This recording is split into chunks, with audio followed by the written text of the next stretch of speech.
Alors, tu as envie que ton motif devienne un vrai carreau de ciment. Et bien, c'est possible. Et je vais t'expliquer comment ça va se passer. Un carreau de ciment, c'est composé de 4 ingrédients. Du sable, de l'eau, du ciment et des pigments. Et on va mélanger tout ça pour faire une sorte de pâte à crêpes pour chaque couleur. Cette pâte, on la verse dans ce qu'on appelle un diviseur. C'est un genre de pochoir qui sépare les couleurs. C'est comme du coloriage, mais avec de la pâte à crêpes en fait, en quelque sorte. On met de la pâte à crêpes dans une grille. Du coup, il faut surtout pas se tromper de cases. Et surtout, si le motif il a trop de détails, si les cases elles sont trop petites, trop fines, ça va être impossible d'y coller de la pâte à crêpes. Et c'est là que la petite rondelle en métal qui est dans le kit devient super utile. Parce que pour être certain que ton motif il est réalisable en carreau de ciment, il faut vérifier que tu n'as pas fait des zones trop petites. Et pour ça, tu passes la rondelle sur ton motif, sur ton collage, et si tu vois une zone colorée qui entre entièrement au milieu dans le cercle de la rondelle, c'est qu'elle est trop petite et que j'arriverai pas à la faire. Donc pense à ça quand tu fais ton motif. Maintenant, je t'explique le long processus pour transformer ton collage en carreau de ciment.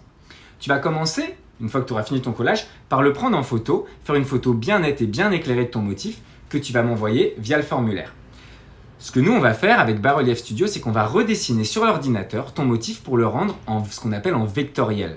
Ensuite, moi, je vais le modéliser en 3D pour le fabriquer, pour le faire un diviseur. Puis ensuite, ce diviseur, une fois qu'il sera imprimé par l'imprimante 3D, je vais m'en servir pour faire des carreaux de ciment. Donc, je vais préparer toutes les matières premières, toute la pâte à crêpes de couleur, et je vais venir couler le carreau. Il faudra ensuite, une fois qu'il sera coulé, pressé, que j'attende une nuit pour qu'il durcisse assez pour être manipulable. Ensuite, je vais le tremper dans l'eau parce qu'en fait, c'est l'eau qui fait durcir ton ciment. Ce n'est pas du tout ça ne sèche pas le carreau de ciment. Il faut l'hydrater.